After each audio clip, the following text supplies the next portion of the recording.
Objectives of government budget. सबसे पहला objective आता है रीअलोकेशन ऑफ रिसोर्सेज। अगर गवर्नमेंट चाहती है इस चीज का प्रोडक्शन बढ़े तो गवर्नमेंट क्या करेगी, उनको tax concession and subsidy provide करेगी। फॉर एग्जांपल के लिए खादी। अगर गवर्नमेंट चाहती है कि इस चीज का प्रोडक्शन कम हो तो गवर्नमेंट क्या करेगी, टैक्स रेट बढ़ा देगी। फॉर एग्जाम्पल के लिए सिगरेट, अल्कोहल।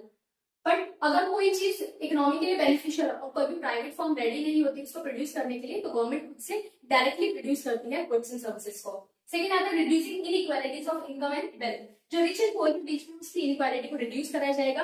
रिच की इनकम पर हैवी टैक्सेस इंपोज करे जाएंगे जिससे उनकी इनकम कम हो जाएगी, और जो टैक्सेस आ रहा है गवर्नमेंट के पास वो पुअर पीपल पर स्पेंड करा जाएगा जिससे उनका लिविंग स्टैंडर्ड रेज हो और रिच एंड पुअर के बीच में जो इनइक्वालिटी है वो कम हो। देन आता है इकोनॉमिक स्टेबिलिटी। प्राइस में जो फ्लक्चुएशन आ रहे हैं उनको स्टेबल करना। इन्फ्लेशन की सिचुएशन को कैसे करेक्ट करेगी government, through fiscal policy. Government क्या करेगी, टैक्स रेट बढ़ा देगी और एक्सपेंडिचर कम कर देगी। वही बात है डिफ्लेशन की, तो उस केस में टैक्स रेट कम कर दिया जाएगा और एक्सपेंडिचर बढ़ा दिया जाएगा। देन आता है management of public enterprises. Government अपनी पब्लिक एंटरप्राइजेस को मैनेज करेगी, फाइनेंशियल सपोर्ट प्रोवाइड करेगी, क्योंकि उनकी खुद की नेचुरल मोनोपोली क्रिएट हो जाती है। नेचुरल मोनोपोली का मतलब क्या है कि अदर कॉम्पिटिटिव फर्म के मुकाबले जो सर्विसेज है गवर्नमेंट लो प्राइस पे प्रोवाइड करती है। For example railway, post office, electricity.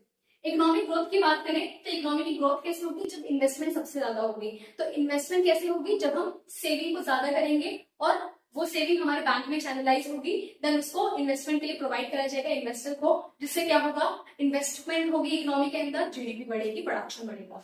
Then आता है reducing regional disparity. Regional disparity को रिड्यूस करना कि कुछ रीजन बहुत ज्यादा वेल डेवलप्ड है, कुछ बैकवर्ड है। बैकवर्ड एरियाज में गवर्नमेंट कोशिश करती है कि स्पेशल इकोनॉमिक जोन सेटअप हो, प्रोड्यूसर को लो रेट ऑफ इंटरेस्ट पे लोन प्रोवाइड करके और टैक्स कंसेशन या सब्सिडी प्रोवाइड करके एनकरेज करती है कि बैकवर्ड रीजन में प्रोडक्शन यूनिट सेटअप हो, जिससे क्या हो, वहां के एरिया का डेवलपमेंट हो।